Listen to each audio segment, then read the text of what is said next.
Brisbane 32 gets to see Paris, gets to see Los Angeles, and of course our design and our presentation is really to fit the city and the region versus the other way around, and of course to deliver legacy.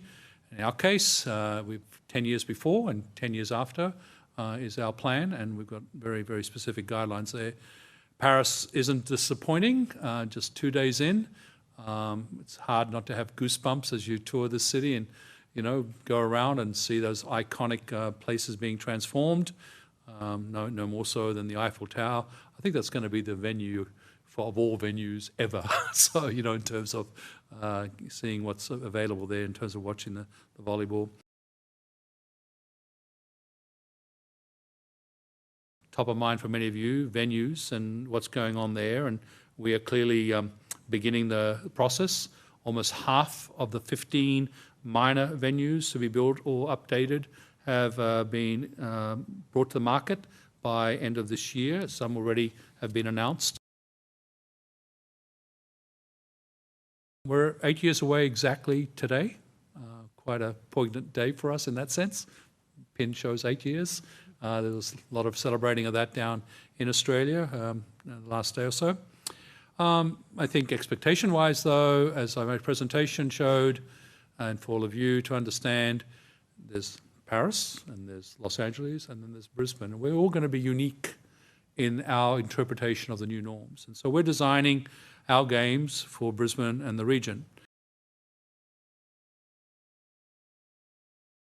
The one thing I'm very mindful of is that Australia, across the spectrum of all of our cities and as a country, does have the capacity to host global events. We've done that very well in many instances. No more recent example than hosting the Women's World Cup for FIFA and, you know, how that all went down. I think we get kind of a little bit of angst about the topic, okay, but we do roll up the sleeves and get the job done. And Sydney was a good example of that. And having you know, all that run up to Sydney, which some of you might have been around following, and there was a lot of noise about all that until delivery time. And we delivered Sydney, and Sydney still goes down as one of the all-time memorable games. And I have no issue with the notion that we won't be ready with the capacity at the right moment.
The games of the 35th Olympiad are awarded to Brisbane, Australia.